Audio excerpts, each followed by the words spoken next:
para os nossos visitantes um esclarecimento.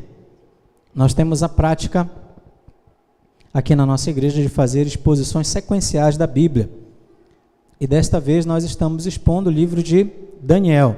Começamos lá no primeiro versículo do primeiro capítulo, e domingo a domingo estamos fazendo a exposição, e chegamos agora no capítulo 9. Estamos bem perto já de terminar o livro de Daniel. E aberto também para sugestões de livros. Alguém, de repente, gostaria de ouvir uma série de exposições em algum livro da Bíblia, fiquem à vontade para fazer sugestões para mim também, ok? Muito bem. Daniel, um servo de Deus, um homem piedoso, que foi levado cativo, em cativeiro para a Babilônia, juntamente com outros tantos de Judá.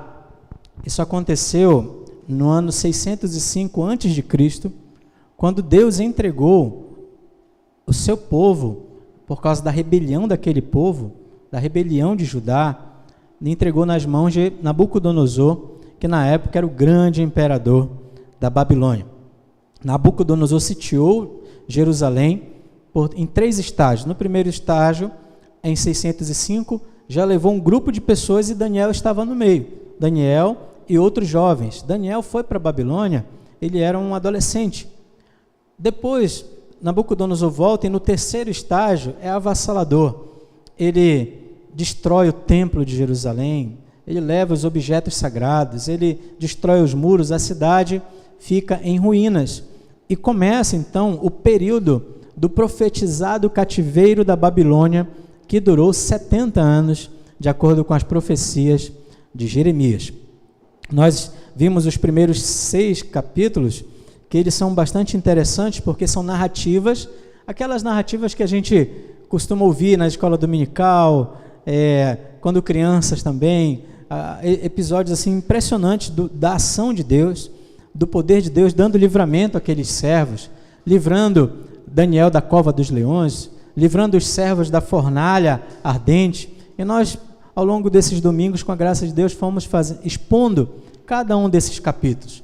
Mas chegamos no segundo bloco do livro de Daniel, que começa aí no 7º capítulo, que são várias visões apocalípticas que Daniel recebe, e essas visões são impressionantes, elas são cheias de simbologia, e alguns desses textos, como esse de hoje, um texto bastante difícil de interpretar. A igreja tem se dedicado ao longo dos séculos para interpretar esse texto e saber o sentido, o significado dessa revelação que Daniel recebe aqui nesse contexto, ok? Então, Daniel aqui está no primeiro ano de Dario, ele está agora no Império Medo-Persa, o Império Babilônico já caiu, Belsazar foi o último governador da Babilônia, Nabucodonosor já tinha ido há muitos anos, né?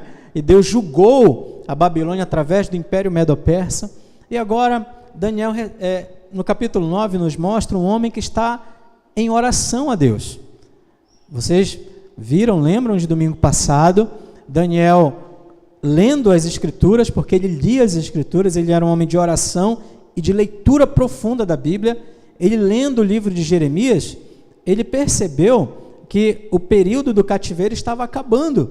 Jeremias havia profetizado da parte de Deus que esse cativeiro duraria 70 anos. E Daniel, lendo o livro de Jeremias, viu que esse tempo estava terminando. E ele se angustia, porque vê que o povo que estava ali na Babilônia não estava se quebrantando diante de Deus. A promessa também era que se aquele povo se humilhasse e orasse e buscasse ao Senhor, o Senhor iria restaurar a sorte daquele povo, ia sarar a terra. E Daniel se aflige porque ninguém está clamando, ninguém está buscando a Deus, e esse capítulo 9 é uma oração profunda, impressionante, desse homem já idoso, 80 e tantos anos, se quebrantando diante do Senhor. E meus irmãos, cá entre nós, que modelo de oração nós temos aqui para nosso aprendizado também. Vocês perceberam que Daniel começa exaltando a Deus, é uma oração de adoração, ele adora a Deus por aquilo que Deus é. E depois ele evoca o aspecto da aliança. Ele diz assim: o Senhor é um Deus fiel, um Deus de aliança. E depois Daniel começa a confessar pecados. E não tem aqui aquele esquema de culpar os outros, não. Nós e nossos pais pecamos contra ti, fomos rebeldes, não ouvimos Moisés, não obedecemos a tua lei, demos as costas para o Senhor, para a sua aliança, e por isso estamos aqui nessa situação de vergonha. E Daniel diz assim: perdoa-nos. A nossa parte nessa história é corar de vergonha. E ele fala isso, se eu não me engano, 2 vezes ou 3 no texto. Então, é uma oração de quebrantamento diante de Deus, querendo que o Senhor pudesse vir restaurar a sorte daquele povo. Será que já havia chegado a hora, né, de que finalmente eles retornariam para Jerusalém, para reconstruir Jerusalém, o templo, para voltar os sacrifícios, para que aquele povo pudesse sair daquela escravidão e continuar uma vida de adoração a Deus? Daniel está em oração aqui. A parte que nós vamos ler agora é impressionante, irmão. Sabe por quê? Porque Daniel está orando e aparece Gabriel, o anjo Gabriel, trazendo a resposta. Daniel nem tinha terminado a oração, Gabriel aparece, revelando, respondendo Daniel, e trazendo uma resposta muito maior do que Daniel podia imaginar. Chegamos agora no versículo 20, vamos ver? Falava eu ainda, e orava, e confessava o meu pecado, versículo 20, e o pecado do meu povo de Israel, e lançava a minha súplica perante a face do Senhor, meu Deus, pelo monte santo do meu Deus. Falava ainda na oração, quando o homem Gabriel, que eu tinha observado na minha visão ao princípio, veio rapidamente, voando, e me tocou a hora do sacrifício da tarde. Ele queria instruir-me, falou comigo e disse: Daniel, agora saí para fazer-te entender o sentido. No princípio das tuas súplicas saiu a ordem, e eu vim para tu declarar, porque és muito amado. Considera, pois, a coisa e entende a visão. Até aqui por enquanto. Daniel estava orando. Daniel estava se humilhando. Estava quebrantado. Ele estava tomando posse da promessa de que o Senhor habita, o Eterno habita, né, na eternidade, mas habita também no coração contrito e abatido. E Daniel estava se quebrantando diante do Senhor e pedindo, clamando para que Deus restaurasse o seu povo. E o anjo Gabriel chega com a resposta. É impressionante, irmãos, porque nós estudamos aqui na escola dominical há poucos domingos a doutrina dos anjos nas Escrituras. E nós aprendemos que os anjos são ministros de Deus para servir a igreja. E um dos serviços que os anjos faziam era trazer a revelação também na antiga aliança para os profetas, para os homens e mulheres do Senhor, como este caso aqui. O anjo Gabriel aparece, ele já tinha sido citado no capítulo 8, e agora ele aparece. Daniel diz assim: quando o homem Gabriel, tá? E aqui não é para fazer confusão, foi o anjo Gabriel, mas ele diz homem por quê? Porque Deus, ele, para se comunicar conosco e fazer com que entendamos, ele assume forma, o anjo assumiu forma de homem, para que Daniel pudesse então entender e se comunicar com ele, ter ali esse contato, essa comunicação, com aprendendo e recebendo a resposta de Deus à oração que Daniel estava fazendo. Então, os anjos são ministros de Deus para servir a igreja. Eles estão invisíveis aos nossos olhos, mas eles ainda atuam na nova aliança, cuidando do povo de Deus, protegendo conforme as ordens e os desígnios de Deus. E aqui Gabriel aparece, trazendo a resposta e a revelação. E ele diz assim, que ele veio para fazer Daniel saber e entender o sentido ou seja, veio para trazer esclarecimento a respeito das coisas que viriam a acontecer. E aqui é uma colocação muito importante, porque o texto que a gente vai ler agora é um texto confuso, tá? Mas, por favor, não se desanimem, porque a resposta que Gabriel traz é para que Daniel entendesse o sentido e fosse esclarecido. Então a gente não pode se perder aqui. Nós temos que dar atenção àquilo que é claro. A gente não pode se apegar aqui às coisas mais complicadas do texto, como muitos fazem, porque o propósito dessa revelação que Gabriel trouxe foi para que a igreja pudesse entender o sentido das coisas que aconteceriam. Tudo bem?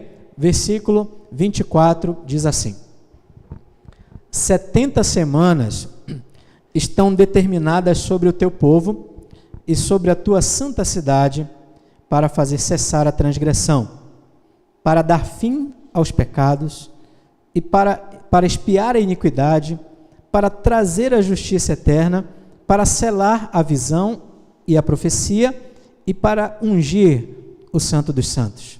Sabe e entende, desde a saída da ordem para restaurar e para edificar Jerusalém, até ao ungido, ao príncipe, 7 semanas e 62 semanas. As praças e as circunvalações se reedificarão, mas em tempos angustiosos. Versículo 26. Depois das 62 semanas, será morto o ungido, e já não estará, e o povo de um príncipe que há de vir destruirá a cidade e o santuário, e o seu fim será num dilúvio, e até ao fim haverá guerra, desolações são determinadas. Versículo 27. Ele fará firme aliança com muitos, por 1 semana. Na metade da semana, fará cessar o sacrifício e a oferta de manjares. Sobre a asa das abominações, virá o assolador, até que a destruição que está determinada se derrame sobre ele. Amém. Fim do capítulo 9. Um texto difícil, tá? Muitas pessoas, muitos irmãos, muitos crentes ao longo da história têm se debruçado. E às vezes a pergunta que a gente faz depois de ler um texto como esse é: será que isso é acessível a mim? Né? Será que eu posso ter compreensão a respeito dessa revelação que Gabriel trouxe a Daniel? Porque é uma revelação complicada. Há várias semanas surgem aqui 70, depois 7, depois 62, depois uma, outra. Como entender isso? Se serve de consolo para nós, 400 anos depois de Cristo, mais ou menos, viveu um homem que foi um grande intelectual, um pai antigo da igreja chamado Jerônimo. E ele era um homem muito perspicaz no exame das Escrituras e na interpretação da palavra de Deus. Quando Jerônimo escreveu um comentário em Daniel, e ele chegou neste texto, sabe o que ele fez? Ele fez o seguinte: ele disse assim, para mim não dá. Eu vou escrever aqui as 9 principais opiniões a respeito do texto, mas eu mesmo não sei me posicionar, eu não sei qual o sentido desse texto. Então, esse homem intelectual, esse grande estudioso, se viu pequeno demais diante dessa passagem bíblica. E ele colocou no livro dele 9 opiniões diferentes. E olha, se uma delas é a mais correta ou é a correta, eu não sei dizer. Mas, por favor, a chave para a gente entender essa questão é que isso vem como uma resposta para trazer esclarecimento a Daniel. Outra coisa, a gente precisa focar no que é central, a gente precisa focar no que é claro. Muitas pessoas, quando vão estudar esse texto, focam naquilo que é desafiador, naquilo que é complicadíssimo. E aí vocês vão ler livros e encontrar cálculos e opiniões as mais diversas e muita confusão, tá bom? Alguns irmãos interpretam esse texto aqui de maneira literal, procurando fazer os cálculos exatos desses anos aqui.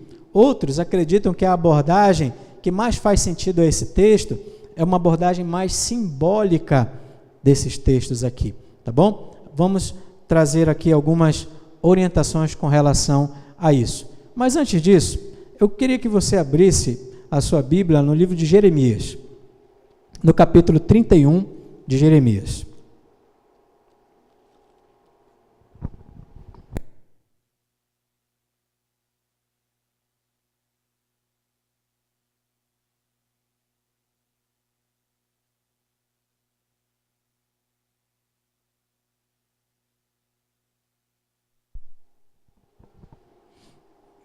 Jeremias capítulo 31, a partir do versículo 31. Jeremias 31, a partir do versículo 31. Diz assim a passagem bíblica: Eis aí vem dias, diz o Senhor, em que firmarei a nova aliança com a casa de Israel e com a casa de Judá. Não conforme a aliança que fiz com seus pais no dia em que os tomei pela mão, para os tirar da terra do Egito, porquanto eles anularam a minha aliança, não obstante eu os haver desposado, diz o Senhor. Porque esta é a aliança que firmarei com a casa de Israel. Depois daqueles dias, diz o Senhor, na mente lhes imprimirei as minhas leis, também no coração lhes inscreverei, e eu serei o seu Deus, e eles serão o meu povo. Até aqui. Volte sua Bíblia lá para Daniel. Perceba que quando Daniel decide orar ao Senhor, ele está lendo o livro de Jeremias. E ele percebeu, lendo o capítulo 25, versículo 11 e 12, e também o capítulo 29, versículo 10, que o prazo do cativeiro estava acabando. E Daniel se prostra diante do Senhor e começa a orar para que aquele povo fosse restaurado. O anseio de Daniel é que essa promessa de Jeremias, de que Deus fará uma aliança perpétua com aquele povo, e que vai imprimir no coração deles a lei dele, é essa expectativa que toma conta do coração de Daniel. Ele quer que finalmente chegue o período, o momento e o tempo em que esse povo vai ser fiel a Deus, em que essa restauração profunda, não apenas de voltar para Jerusalém, reconstruir muro, voltar os sacrifícios, mas algo que vai acontecer internamente nele, transformando-os poderosamente para que sejam adoradores fiéis ao Senhor. E essa é a grande expectativa de Daniel. É isso que ele almeja, e essa oração de quebrantamento está suplicando por esse tempo especial de restauração e de renovação. Gabriel chega então com Daniel e diz assim: Daniel, realmente o prazo do cativeiro acabou, 70 anos está acabando, mas estou te entregando aqui a chave da história.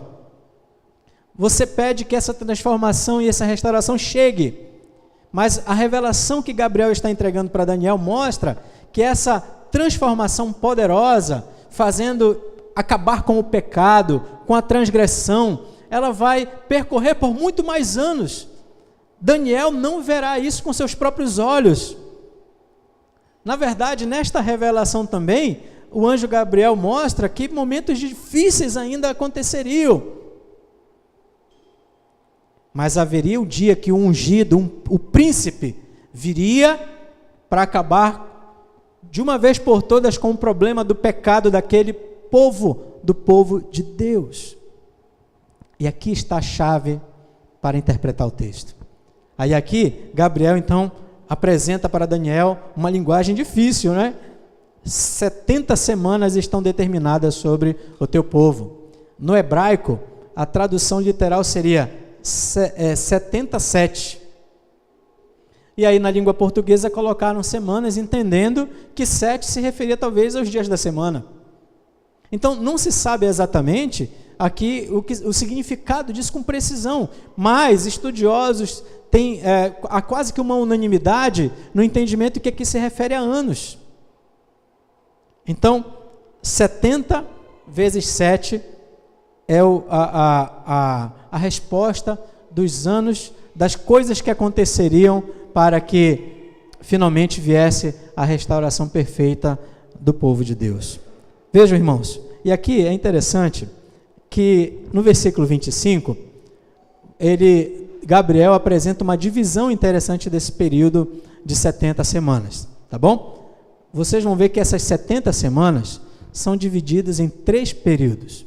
Mas antes disso, percebam que no versículo 25, versículo 24, perdão, que o propósito, a promessa, o alvo final do que vai acontecer, versículo 24, é para fazer cessar a transgressão, para dar fim aos pecados, para expiar a iniquidade, para trazer a justiça eterna, para selar a visão e a profecia e para ungir o Santo dos Santos. Meus irmãos, isto aqui, expiar pecados, fazer acabar com a maldade, somente em Cristo Jesus na cruz do Calvário.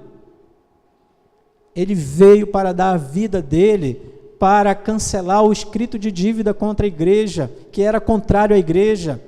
Ele veio para se fazer maldito em nosso lugar. Ele veio para receber sobre ele a ira santa e justa de Deus, para que nós não experimentássemos essa ira e essa perdição e condenação. Ele veio para perdoar o povo, para fazer cessar a transgressão. Esta profecia fala a respeito da pessoa e da obra de Cristo Jesus. E agora vamos para a divisão, rapidamente. Versículo 25 diz assim: sabe e entende, desde a saída da ordem para restaurar e para edificar Jerusalém, até ao ungido, ao príncipe, 70 semanas e 62 semanas. As praças e as circunvalações se reedificarão, mas em tempos angustiosos. Então, começa com 7 semanas, perdão, falei 70, mas são 7 semanas, e depois 62 semanas. E essas 7 semanas começam quando o povo de Deus recebe a ordem para voltar a edificar Jerusalém. Daqui a pouco, nos dias de Daniel, Ciro iria ordenar que o povo de Israel pudesse voltar para Jerusalém para edificar o templo. Aí, a partir dessas ordens, talvez tenha sido Ciro, talvez tenha sido Artaxerxes, alguns anos depois, mas a partir dessa ordem, começa a ser contado o período das 70 semanas. É simples assim.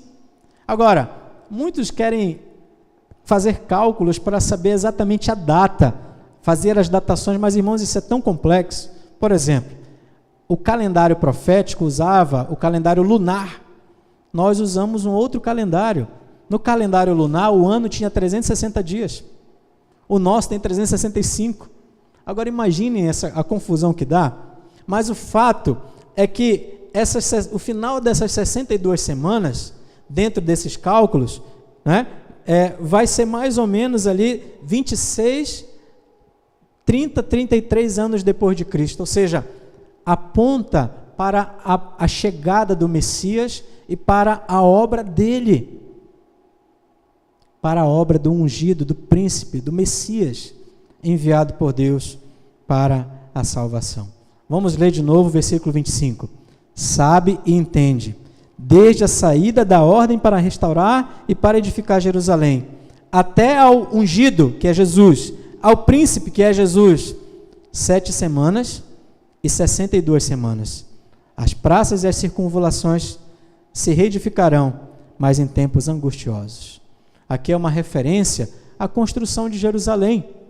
Neemias e Esdras reconstruíram os muros, as circunvalações, debaixo de muita perseguição e de muito problema. Mas aí continua o texto, meus irmãos. Vejam a partir do versículo 26, que diz assim: depois das 62 semanas, o que vai acontecer? Veja aí. Será morto ou ungido. Então, na última semana que falta, para completar as 70 semanas, o ungido vai ser morto. Que ungido é esse? É Cristo. Então, quando Jesus morre, inicia o que, meus irmãos? A última semana das 70 semanas. Por isso que nós acreditamos que a interpretação mais simbólica se encaixa melhor. Porque a igreja hoje já está na última semana. A partir da morte de Cristo, a última semana foi iniciada. Está aqui, o texto é claro, dizendo: Depois das 62 semanas, ou seja, na entrada da última semana, será morto o ungido e já não estará. O povo de um príncipe que há de vir destruirá a cidade e o santuário, e o seu fim será num dilúvio, até o fim haverá guerra, desolações são determinadas. Então, o ungido será morto e não mais estará. Foi assunto aos céus. Mas depois vem um príncipe e destrói mais uma vez o quê? O santuário. E a gente acredita que se refere ao general Tito, que vem 70 anos depois da morte de Cristo. Aliás, 70 anos depois de Cristo. E ele destrói o santuário, o templo. Mais uma vez um período de humilhação para o povo de Deus. Agora chegamos no versículo 27 para a gente concluir a mensagem de hoje. Ele fará firme aliança com muitos. Meus irmãos, Jesus Cristo, antes de dar a vida por nós, ele reuniu os apóstolos e substituiu a Páscoa pela ceia. E naquele momento da ceia, ele diz: este cálice, este é o sangue da nova aliança em favor de muitos. O versículo 27, a parte primeira deste versículo, está falando da aliança. Vamos lembrar? Quando Daniel ora, no versículo 2 do capítulo 9, ele diz assim, percebam, versículo 4 diz assim: orei ao Senhor meu Deus, confessei e disse: Senhor, Deus grande e temível, que guardas a aliança.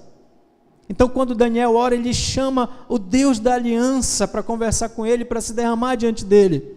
E ele está com Jeremias 31 na cabeça, querendo finalmente a restauração do seu povo e a celebração dessa aliança profunda da parte de Deus. E o anjo Gabriel responde para ele dizendo: realmente você está certo. Essa aliança será feita com muitos, mas não vai ser nos teus dias. É o príncipe que fará isso. O ungido que vai celebrar o início de uma nova aliança. Ele fará firme aliança com muitos por uma semana. A continuação do versículo 27 diz assim: na metade da semana fará cessar o sacrifício e a oferta de manjares, porque quando Jesus morre, ele é o cordeiro pascal que tira o pecado do mundo. E a partir da morte dele, os sacrifícios da antiga aliança não são mais necessários, se tornam obsoletos. Por isso que esse príncipe, que fará firme aliança com muitos, faz cessar os sacrifícios.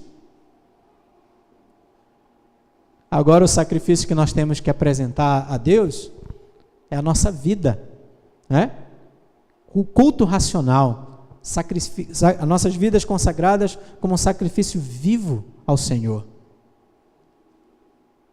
Mas aí, meus irmãos, uma palavra muito interessante na continuação do versículo, que diz assim: sobre as asas das abominações virá o assolador, até que a destruição que está determinada se derrame sobre ele. Ele fará cessar os sacrifícios, mas após ele virá o desolador. E aqui Gabriel está nos falando do anticristo, que virá para trazer tragédia sobre o povo de Deus, para trazer perseguição, para trazer desespero, para assolar, para trazer maldade. Mas o anjo Gabriel também diz que esse anticristo não vai prevalecer, porque vai se derramar sobre ele a destruição divina que está determinada. E nós vimos isso no capítulo 7, vimos isso em todas as profecias. Porque o livro de Daniel está aqui para nos ensinar que Deus tem a história em suas mãos. E que no final os seus inimigos serão destruídos. Que nós podemos confiar em Deus. Que nós podemos encontrar nele descanso nesta vida.